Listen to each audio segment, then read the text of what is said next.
Have you ever found yourself complaining about your circumstances, even when you're better off than before?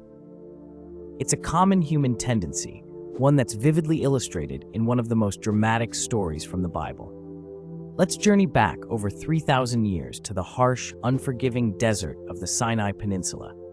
Picture this: a vast sea of sand stretching as far as the eye can see. The scorching sun beats down relentlessly on a massive group of people, the Israelites. They've recently escaped centuries of slavery in Egypt, witnessed incredible miracles, and are now on their way to the Promised Land. You'd think they'd be filled with joy and gratitude, right? Well, not quite. Our story begins in the book of Numbers, chapter 11. The Israelites have been wandering in the desert for about a year. God has been providing for them miraculously.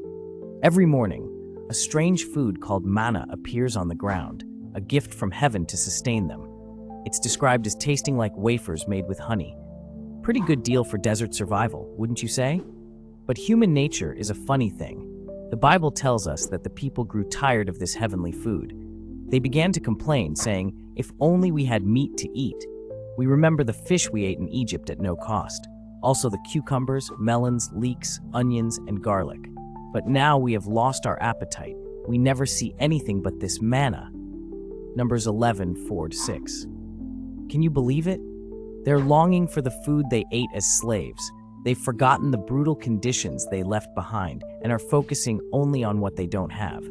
It's like someone complaining about a free 5-star hotel because it doesn't have their favorite brand of toothpaste. This grumbling spreads like wildfire through the camp. Soon, everyone is standing at the entrance of their tents, wailing about their situation. Moses, their leader, is caught in the middle. He's frustrated and overwhelmed. He cries out to God, saying, "Why have you brought this trouble on your servant? What have I done to displease you that you put the burden of all these people on me?" Numbers 11:11. God's response is swift and decisive. He's not pleased with the people's ingratitude. He tells Moses, "Tell the people, consecrate yourselves in preparation for tomorrow, when you will eat meat. The Lord heard you when you wailed, 'If only we had meat to eat. We were better off in Egypt.' Now the Lord will give you meat, and you will eat it." Numbers 11:18. But here's the twist. This isn't a reward. It's a lesson.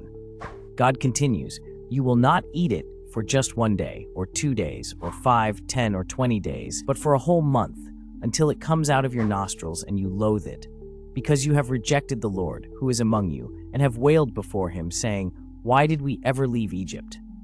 Numbers 11, verse 19-20. What happens next is both miraculous and terrifying.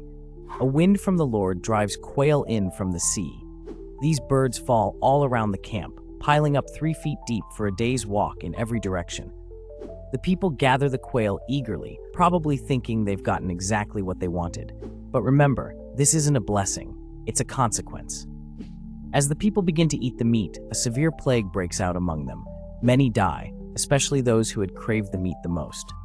The place is named Kibroth Hattaavah, which means graves of craving. This story isn't just about food. It's about trust, gratitude, and the dangers of discontentment. The Israelites had witnessed incredible miracles: the plagues in Egypt, the parting of the Red Sea, water from a rock, and daily provision of manna. Yet they still struggled to trust God fully. Their complaint wasn't really about the menu. It was about not trusting God's plan and provision. They were so focused on what they didn't have that they forgot to appreciate what they did have. Sound familiar? How often do we do the same in our own lives? This story challenges us to examine our hearts. Are we grateful for what we have, or are we always craving more? Do we trust God's provision, even when it doesn't look exactly like what we want?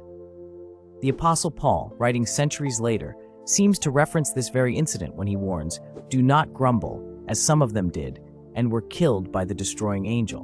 1 Corinthians 10:10. He goes on to say, "These things happened to them as examples and were written down as warnings for us." 1 Corinthians 10:11. So what can we learn from this ancient story? First, gratitude is a choice. Even in difficult circumstances, we can choose to focus on God's blessings rather than our lacks. Second, trust is essential. God's plan might not always make sense to us, but he sees the bigger picture. Finally, our attitude matters. Complaining and ingratitude not only affect our relationship with God, but can also influence those around us negatively. The story of the people's complaint reminds us that God is patient, but he also disciplines those he loves. He provided for the Israelites' needs, but when they rejected his provision, there were consequences. It's a powerful reminder to cultivate gratitude, trust God's plan, and be careful what we wish for. As we close, let's reflect on our own lives. What manna might God be providing that we're overlooking? Are there areas where we need to trust him more? How can we cultivate an attitude of gratitude, even in challenging circumstances? Remember, every challenge is an opportunity to trust God more deeply. The next time you're tempted to complain, pause and look for reasons to be thankful instead. You might just find that gratitude is the key to contentment, joy, and a deeper relationship with God.